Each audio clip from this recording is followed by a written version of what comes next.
오늘 하나님의 말씀은 누가복음 1장 30절부터 38절까지 말씀 보도록 하겠습니다. 누가복음 1장 30절부터 38절입니다.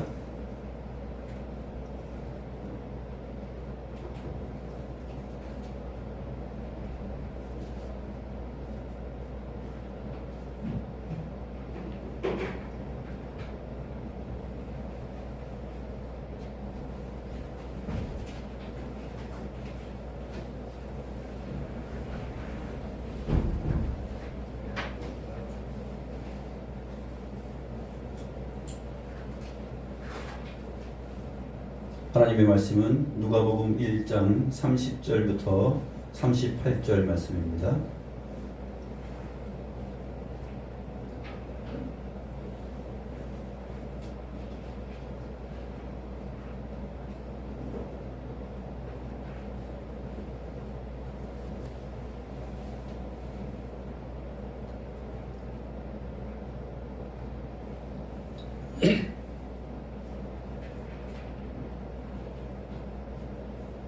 신약성경 87페이지 누가복음 1장 30절부터 38절까지 말씀 보겠습니다.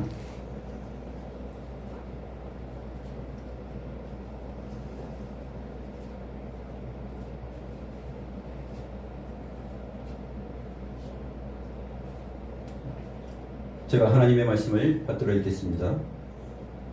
천사가 이르되 마리아여 무서워하지 말라.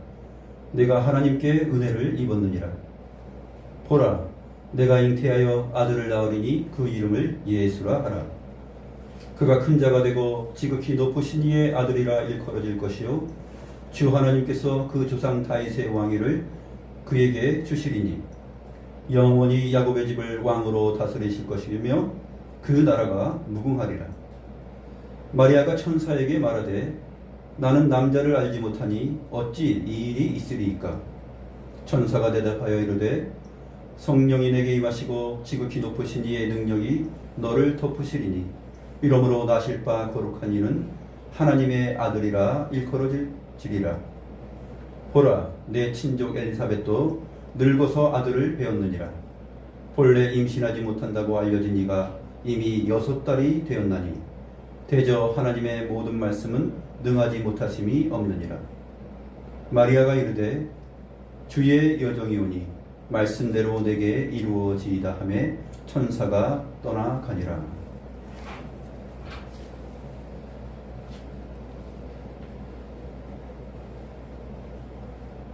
최근 들어서 구약 성경의 인물, 믿음의 사람들을 소개하면서 하나님을 믿고 예수를 바라본 사람들에 대해서 소개하고 있고, 신약 성경에 나오는 인물을 통해서 예수를 믿고 하나님을 바라본 사람들이라는 주제로 설교하고 있습니다. 오늘은 마리아에 대한 설교인데, 이 말씀이 하나님께서 우리에게 어떤 목적으로 기록하셨는지 그 의미를 살펴보도록 하겠습니다. 30절에 천사가 이르되 마리아여 무서워하지 말라. 이것을 보면은 화면에 마리아의 얼굴이 잡히면서 그의 눈빛이 당황하고 그 눈동자가 흔들렸다라는 사실을 우리는 짐작하게 됩니다. 마리아가 굉장히 당황하고 이게 무슨 일이지 하면서 눈동자가 흔들린 그러한 표정이 화면에 잡혔다고 봅니다. 천사가 말합니다. 마리아여 무서워하지 말라. 왜 이 말을 하였을까요? 앞에 있는 내용 때문에 그렇죠. 천사가 6달 전에 세례 요한의 출생을 알린 다음에 이제 마리아에게 찾아왔습니다. 나사렛 동네에 와서 마리아의 집에 들어가서 마리아를 만나서 했던 말이 있습니다. 그 내용이 28절 말씀인데, 그 내용 때문에 오늘 마리아가 두려워하고 무서워하며 당황하면서 눈동자가 흔들린 것이죠. 28절 말씀 보겠습니다. 그에게 들어가 이르되 은혜를 받은 자여 평안할지어다. 주께서 너와 함께 하시도다. 이 말은 기뻐하라 라는 얘기예요. 평안할지어다, 이 말에 해당하는 헬라어 카이레라는 말은 이제 인사말이거든요. 기뻐하라, 그러한 표현이에요. 근데 이제 평안할지어다 이런 의미도 인사 문구이기 때문에 번역으로 됩니다. 기뻐하라, 은혜를 받은 여자여, 이렇게 말하는 것입니다. 주께서 너와 함께 하시도다. 여성분들이 만약에 자신이 푸릇푸릇한 청년 때에 이 말을 같은 동질의 사람이 아니라 주의 천사가 나타나서 이러한 인사를 했다라면 여러분들은 어떻겠어요? 물론 마리아는 요셉과 정혼한 사이입니다. 정혼하였다는 것은 결혼을 약속한 것이지 결혼하였다라는 의미는 아니에요. 결혼하기 전에 상태에 있는 사람이었습니다. 그 여인 처녀 마리아에게 주의 천사가 나타나서 기뻐하라, 은혜를 입은 자여, 이렇게 말을 한다면 당황스럽죠. 천사가 나타난 것도 당황스럽고 그 다음에 기뻐하라는 이 명령도 당황스럽습니다. 이러한 인사 건냄이 너무나 생소한 것입니다. 그런데 이어지는 말은 주께서 너와 함께 하시도다. 정황을 알 수 없는 이러한 인사말을 통하여서 마리아가 두려워하였던 것입니다. 왜 두려워하였냐면 특별히 하나님께로부터 보내심을 받은 주의 천사가 이러한 인사를 하였기 때문에 두려워한 것이에요. 친척이 방문해서 아니면 친구가 방문해서 카이레 하면서 마리아 이렇게 말한 것이 아니기 때문에 그렇습니다. 내용 자체가 종잡을 수 없는 마리아의 그 상식을 총동원하여도 이해할 수 없는 그러한 특별한 상황인 것입니다. 그래서 29절에 이렇게 말하고 있죠. 처녀가 그 말을 듣고 놀라 이런 인사가 어찌민가 생각하며 도대체 이게 무슨 상황이지 하면서 생각한 거예요. 그래서 천사가 마리아의 심정을 충분히 헤아리면서 이렇게 말합니다. 마리아여, 무서워하지 말라. 내가 하나님께 은혜를 입었느니라. 하나님께 은혜를 입었다라는 말을 다시 한번 여기서 말을 해줍니다. 놀라지 마라. 하나님께 은혜를 입었느니라. 하나님께 은혜를 입었다는 게 도대체 무슨 소식이고 무슨 인사말이지? 그것은 이제 31절부터 31절, 32절이 소개를 해줍니다. 그런데 여기서 우리가 생각해야 될 표현이 있는데 은혜를 받은 자, 은혜를 입은 자라는 이 표현입니다. 왜냐하면 로마 카톨릭은 1000년 넘도록 이 마리아를 하나님과 거의 동급으로 여기면서 마리아에게 기도하고 있고 마리아가 예수 그리스도를, 예수님을 잉태하고 낳은 어머니로서 거룩하다라고 보는 것이죠. 그래서 마리아 앞에 수식어가 붙지 않습니까? 어떤 수식어입니까? 성모, 거룩한 어머니 마리아. 그리고 로마 카톨릭은 항상 어떻게 해왔냐면 예수님은 항상 어린 아기예요. 그리고 마리아는 우아하고 거룩한 어머니입니다. 머리서부터 발끝까지 우아하고 거룩해요. 그리고 예수님은 발가벗은 어린 아이입니다. 딱 안고 있죠. 성모 마리아. 그래서 마리아는 죄가 없다라고 보는 것이에요. 마리아는 죄가 없다. 이것이 로마 카톨릭의 오래된 신학입니다. 그래서 오늘 마리아에게 천사가 하였던 말, 기뻐하라, 은혜를 받은 자여, 즉 은혜를 받은 자여 평안할지어다 라고 번역되어 있는 이 문구가 사실은 전 세계적으로 알려진 기도문이고 또한 노래인데 여러분들이 잘 아실 거예요. 아베 마리아. 아베 마리아. 일본에 있는 아베 말고 라틴어 아베 마리아예요. 그러니까 기뻐하라 마리아예요. 그 쉽게 인사말로 하면은 안녕하세요 마리아님 이렇게 표현할 수 있는 것이죠. 그러한 인사로 표현됩니다. 그러나 이 아베 마리아는 세계적인 성악가들이 다 부릅니다. 세계적인 성악가들이 특별히 대성당 주변에서 그 광장에서 성악가들이 한번 노래를 부르면은 군중들의 모습도 거룩해져요. 그렇죠? 유튜브에 보니까 가수 박정현이 비긴 어게인 3에서 이 아베 마리아를 불렀는데 사람들의 반응이 너무나 거룩한 눈빛으로 변해서 다 보고 있습니다. 아베 마리아. 내용은 이렇습니다. 은총이 거룩하신 마리아님 기뻐하소서. 기뻐하소서 마리아님이에요. 그 다음에 그 아베 마리아 기도문에 나오는 내용은 나중에 오늘 본문 그 밑에 보게 되면 42절 말씀, 여자 중에 내가 복이 있으며 내 태중의 아이도 복이 있도다 라고 말한 엘리사벳이 6개월 잉태되었을 때 세례 요한을 잉태한 다음에 마리아가 문안 왔을 때 그때 성령이 충만함을 받아서 큰 소리로 말한 것입니다. 여자 중에 내가 복이 있으며 내 태중의 아이도 복이 있도다. 이것이 이제 아베 마리아 기도문 이 노랫말의 가사인데 내 태중의 아이도 복이 있다. 그 다음에 또 여자 중에 내가 복이 있다. 이 말이 그대로 아베 마리아 송의 기도문에 있습니다.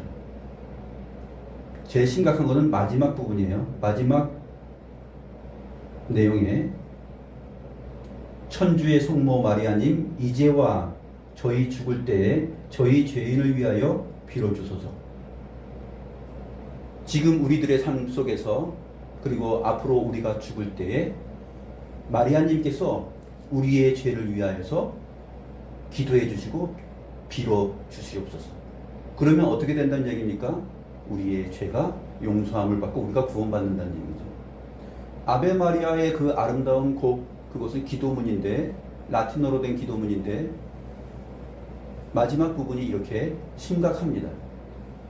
그런데 사람들은 왜 이렇게 그 노래를 들으면 얼굴이 성스럽게 변할까요? 그것은 잘 알지 못하는 것이죠. 주의 말씀을 잘 알지 못하기 때문에 그렇습니다. 마리아는 우리와 똑같은 사람이고 여기서 말하는 부분, 제가 강조하고 싶은 것 놓치지 말고 우리가 보아야 될 것은 무엇이냐면 은혜를 받은 자라는 표현이에요. 은혜를 받은 자. 은혜를 받았다라는 것은 은혜가 무엇이죠? 나의 자격 조건, 내가 행한 일, 그 어떤 것도 상관없이 그것과 무관하게 하나님께서 전적으로 나에게 베풀어 주신 것을 신구약 성경에서 그것을 은혜라 그러고 그것을 받았다 그러면은 그것은 복된 것이죠. 그러므로 마리아에게 천사가 은혜를 받은 자여 평안할지어다 주께서 너와 함께 하시도다. 이 말은 마리아의 선택 여부와 마리아의 의지와 마리아의 지각과 지성 그 어떤 것도 여기에 개입하지 않았다는 것이죠. 무엇으로 우리가 보았습니까? 이 천사의 건네는 말을 듣고 마리아가 심히 당황하고 놀랬다라는 사실에서 우리는 그것을 증명합니다. 만약 마리아에게 자기가 알고 있는 상식선에서 나는 충분히 하나님의 아들을 잉태할 수 있는 그러한 믿음과 자격 조건, 그러한 지성과 지각, 의지, 또 선한 일, 이러한 것들을 다 갖추고 있었으니 천사가 나에게 이렇게 말을 건네는 것은 지극히 당연한 것이야 라고 생각했다라면 두려워하지 않았겠죠.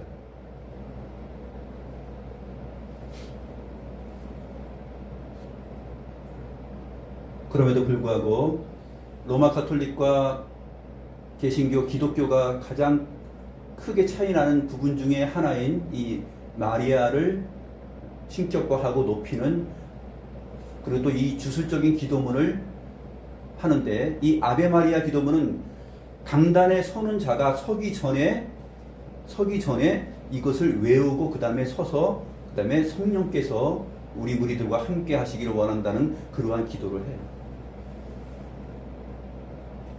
미사 때 강단에 서는 자가 서기 전에 아베 마리아 기도문을 먼저 외우고 그 다음에 그것에 의지하여서 그 다음에 나오는 것이 성령께서 이 예배를 인도해 주십시오라는 그러한 기도를 합니다. 첫 번째가 아베 마리아 기도문이에요.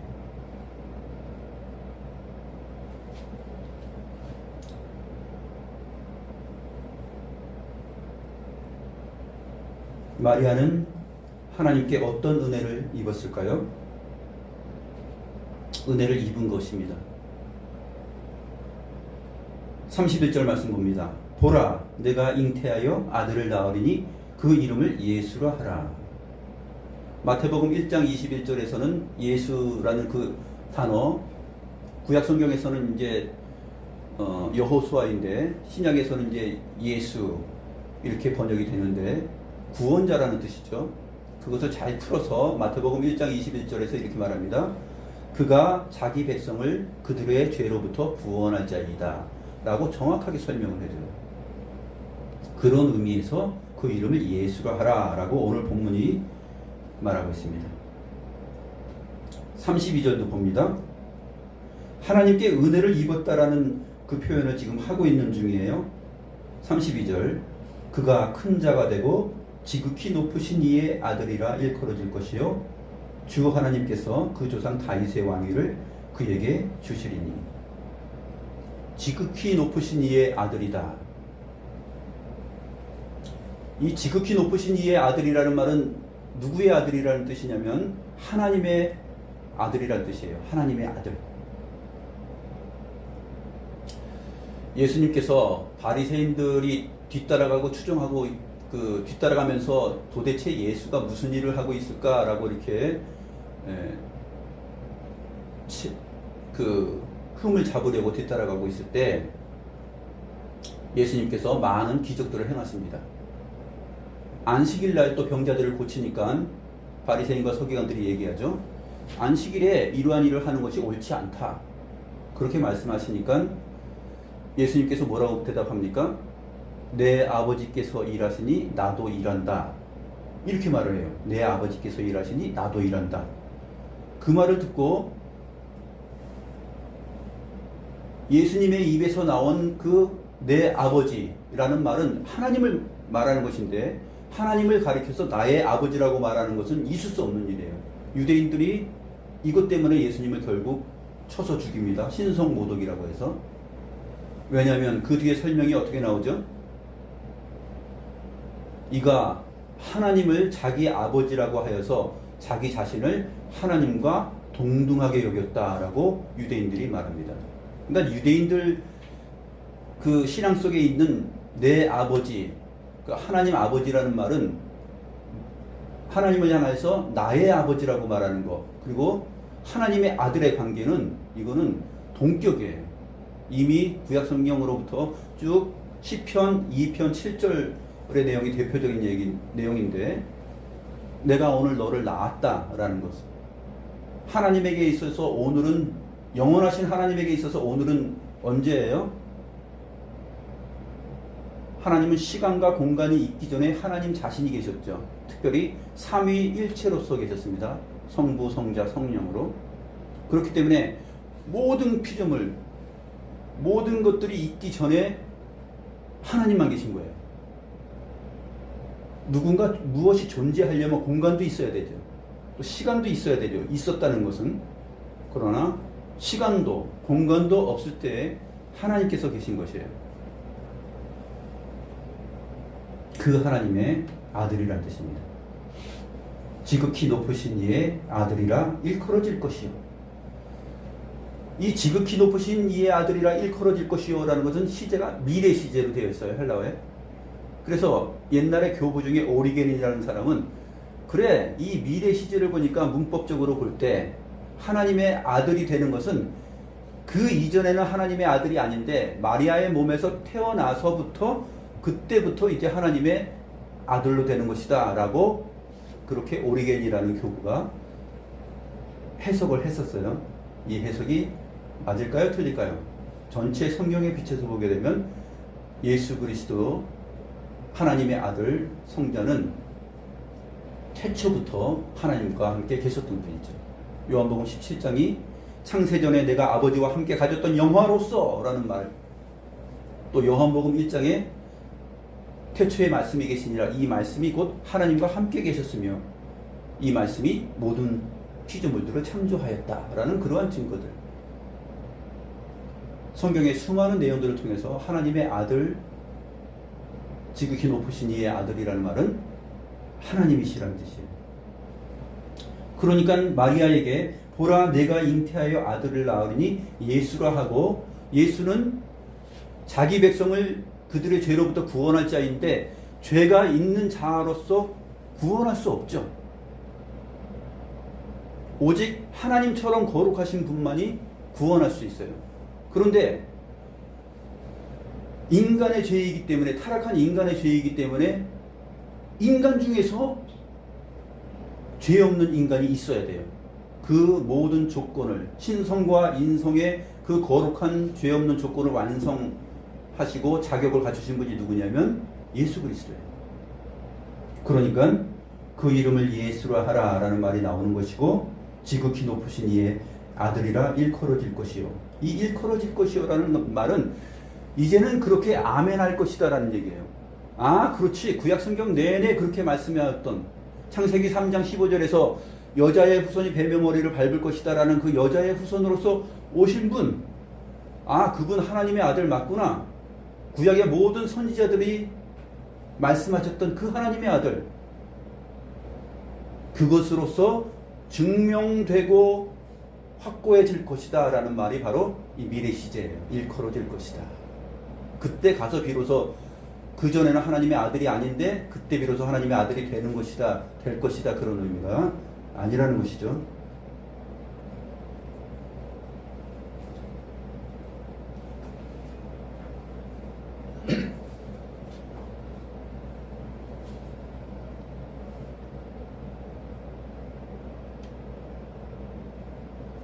그 다음에 계속되는 표현들을 보게 되면 그 조상 다윗의 왕위를 그에게 주시리니, 다윗의 왕위를 준다라는 것은 이스라엘의 왕,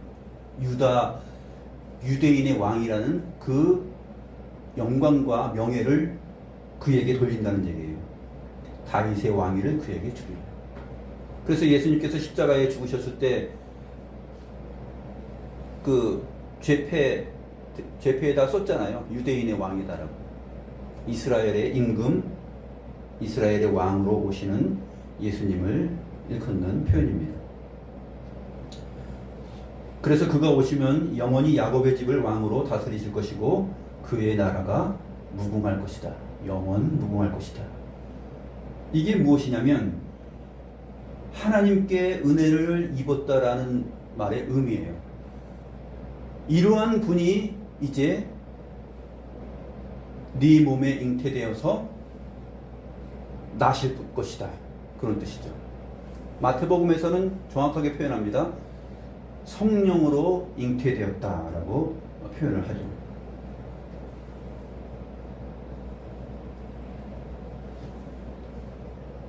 천사가 이렇게 설명을 하니까 마리아가 천사에게 말합니다. 나는 남자를 알지 못하니 어찌 이 일이 있으리까? 나는 남자를 알지 못합니다. 그런데 어떻게 이 일이 있습니까?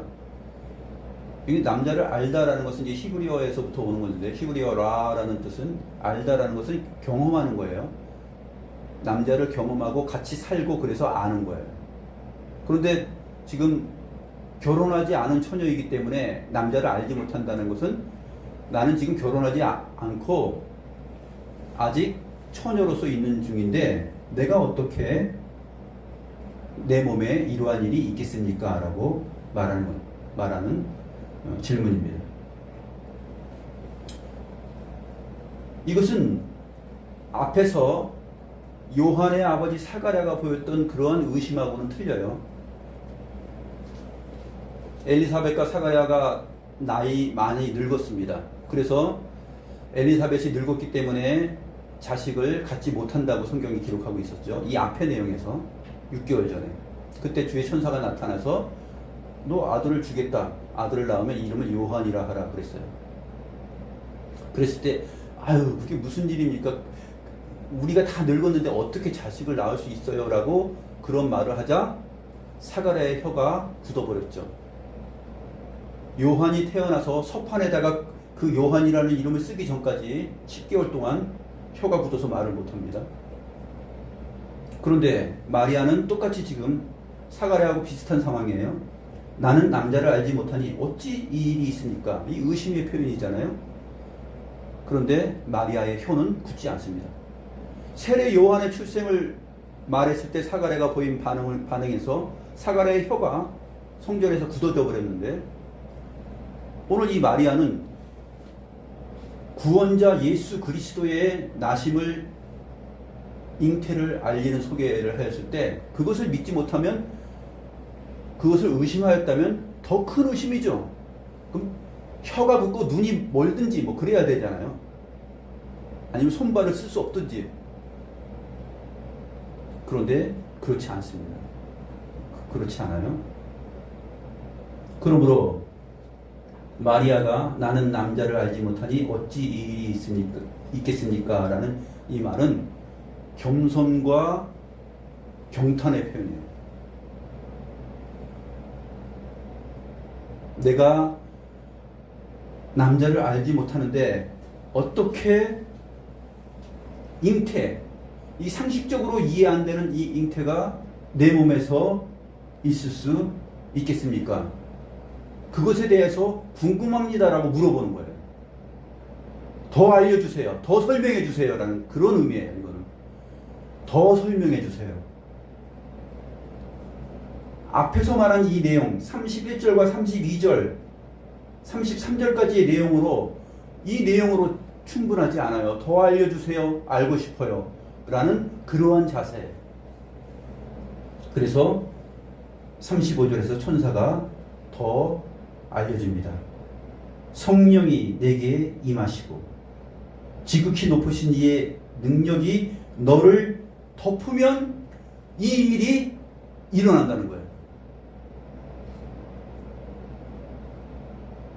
자연적, 물리적으로 되는 것이 아니라 예수라 이름하는 그 구원자가 나고 지극히 높으신 이의 아들인 하나님의 아들이 나고 그 조상 다윗의 왕위를 이어서 이스라엘의 임금 유대인의 왕으로 오실 분 구약 성경에서 그렇게 계시되어 온 그 메시아가 네 몸에서 여자의 후손으로 나서 뱀의 머리를 밟는 그 인물이 너한테서 난다라는 것을 어떻게 가능하냐? 물리적으로 가능한 것이 아니라 이렇게 가능한 거야 라고 설명을 드리는 거예요. 성령이 내게 임하시고 지극히 높으신 이의 능력이 너를 덮으시리니 이러므로 나실 바 거룩한 이는 하나님의 아들이라 일컬어 지리라. 이 35절을 자세히 여러분들이 현미경으로 글자 보듯이 하나씩 보세요. 여기에 삼위일체 하나님이 다 언급되어 있습니다. 성령이 하면서 성령이 언급되죠. 성령이 내게 임하시고 이것을 또 성부께서 능력으로 덮으시는 것이 나타나는데 지극히 높으신 이의 능력이 너를 덮으시리니 이 지극히 높으신 이라는 표현은 32절에서도 한번 나왔죠.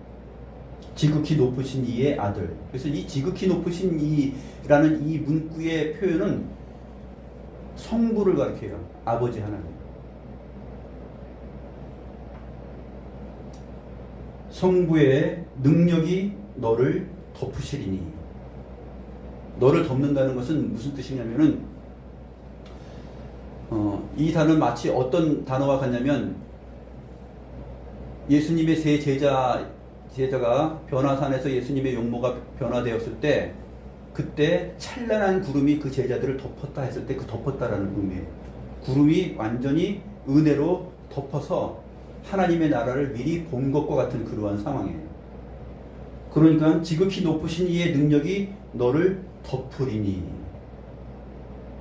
이게 뭐냐면 은혜예요. 이것이 은혜를 입는 거예요. 아주 쉽게 설명할게요. 자, 여러분들이 추위에 떨고 있어요. 추위에 떨고서 거의 죽어가고 있어요. 팔팔팔 떨면서 심장이 멎어가면서 죽어가고 있어요. 그때 누군가가 아무것도 할 수 없는 나에게 따뜻한 열기가 가득한 그 담요를 여러분에게 덮어주는 거예요. 그것과 같아요. 지극히 높으신 이의 능력이 너를 덮으시리니. 그렇게 해서 나시는 분이 있는데 이름으로 나실 바 거룩한 이는 하나님의 아들이라 일컬어질 것이다. 이렇게 설명을 정확히 해주는 것입니다. 그러면 마리아는 무엇을 했죠? 마리아는 무엇을 했어요? 시간이 약속됐는데 오늘 천사가 오기로 했는데 내가 천사 오라고 했는데 마리아가 천사 부른 적도 없어요. 또 마리아에게 이 내용이 자신에게 이루어질 것이라는 것을 마리아가 계획, 의도하지 못했어요. 아무것도 없었어요. 마리아에게는. 마리아는 온전히 이 놀라운 소식 앞에서 놀랄 존재였어요. 그러므로 아베 마리아, 은총을 입은 이 마리아를 찬양할 수 있는 기도문과 이 노래들은 사실 이 기독교 신자들에게 있어서는 여러분들이 열린 음악회나 그런 걸 보거나 어느 자리에 가서 이 노래 아베 마리아 누군가가 부르면은 마지막 가사 내용에서 절정을 이루는 그 내용이 무엇인지를 알아야 돼요. 나의 살아생전에 내가 죽을 때 마리아님께서 나의 죄를 위하여서 빌어주소서라는 그 노래 가사가 있다라는 거예요.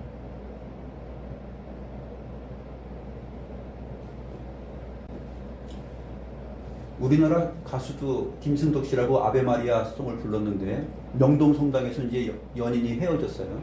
그 종소리가 들려요. 그랬을 때 아베 마리아, 아베 마리아 이렇게 방황하는 나에게 용기를 주세요 라고 기도하잖아요. 이것이 뭐냐면 정서예요. 세계적인 정서, 한국에까지 미친 정서. 어떤 정서요? 마리아를 높이는, 하나님의 아들 예수 구원자를 낳았다라고 해서 마리아를 높이는 로마 카톨릭 천주교의 그 세계적인 정서요. 오늘날 우리가 갖고 있는 정서예요.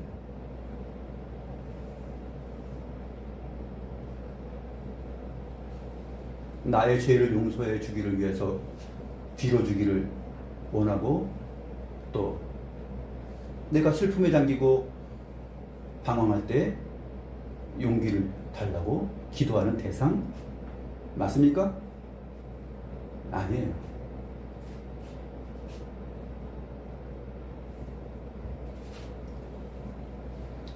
오직 마리아는 하나님의 전적인 은혜와 강권적인 은혜의 덮음을 받아서 자기가 예상하지 못하고 감당할 수 없는 그 일이 전적인 성부와 성령의 임하심과 능력 안에서, 그의 하나님의 강권적인 덮으심 안에서 이 일이 일어났다라는 것입니다.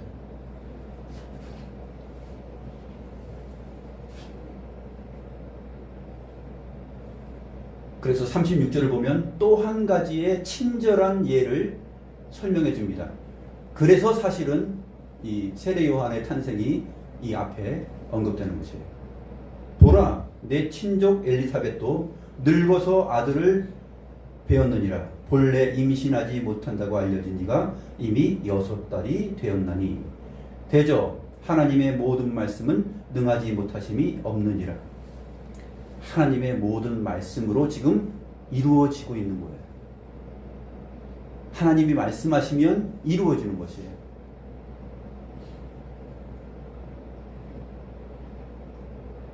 씨가 떨어지면 반드시 열매를 맺는 것처럼 하나님의 입에서 나오는 말씀이 있으면 그 말씀은 반드시 성취되는 되고야 마는 그러한 능력의 말씀입니다. 그 말씀을 마리아에게 지금 천사가 전한 것입니다. 자, 충분하게 이제 알았습니다. 마지막 절 마리아가 이제 대답하죠.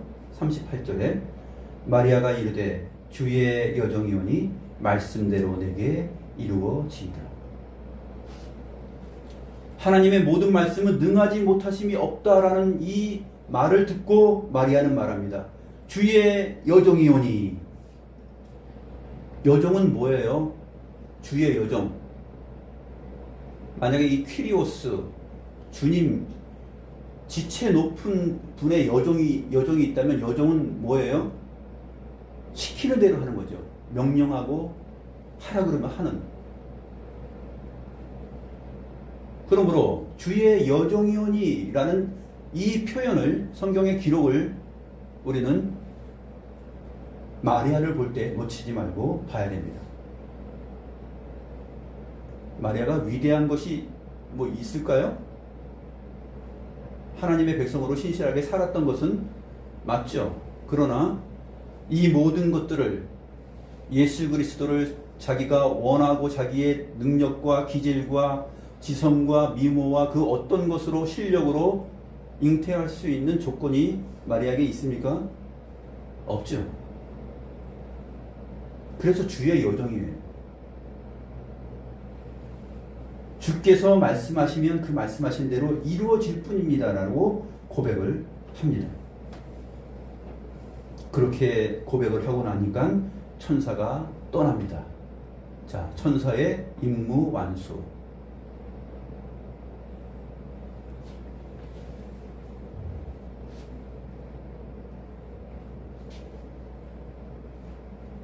다음 주가 성탄절 주간이기 때문에 오늘 신약 성경의 인물을 다루는 부분에서 마리아를 먼저 다루었습니다. 하나님의 은혜가 인간으로서 도저히 상상할 수 없고 예비할 수 없고 예측할 수 없고 조건 자체를 가질 수 없는 그 마리아에게서 성령으로 임하시고 지극히 높으신 이의 강권적인 능력으로 덮으셔서 이렇게 우리 주님께서 오신 것입니다. 하나님의 아들이라 일컫는 하나님 자신이 오신 것입니다. 이것은 신성과 인성을 겸비한 것이죠. 성령의 임재와 지극히 높으신 이의 능력이 덮었기 때문에 이것은 초자연적 신성을 갖추신 분이시고, 근데 그냥 그 능력으로 뿅 하고 나타난 것이 아니라 마리아의 몸에 정말로 자연적인 물리적인 잉태가 되어서 10개월 동안 태중에 있다가 그 다음에 잉태돼서 사람이 되신 거예요. 그래서 이것은 초자연적인 것이 아니라 자연적이고, 이것은 정확한 100% 인성을 가지시고 오셨다. 예수 그리스도는 100% 하나님이시면서 동시에 100% 사람이다.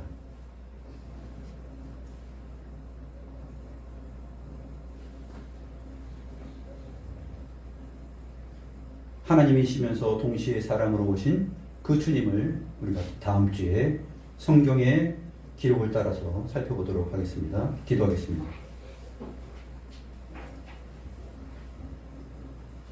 하나님 아버지, 우리를 구원하여 주시는 주 예수 그리스도의 오심이 초자연적 신성의 능력과 자연적 물리적 인성의 틀 안에서 이렇게 진행된 놀랍고 과학적으로 풀 수 없는 그러한 진리인 것을 저희들이 살펴보았습니다. 그 가운데서 우리가 특별히 마리아라는 존재를 주목하면서 그에게는 어떤 영광과 찬미와 찬사도, 또 그에게 우리의 기도를 드릴 수 있는 그 합당한 이유도 발견하지 못한다는 사실을 우리가 정확하게 배웠습니다. 하나님 아버지, 오직 영과 진리로서 예배하고 우리가 기도하고 간구할 수 있는 대상은 삼위일체 하나님밖에 없다는 사실을 분명하게 알게 하여 주시니 감사함을 드립니다.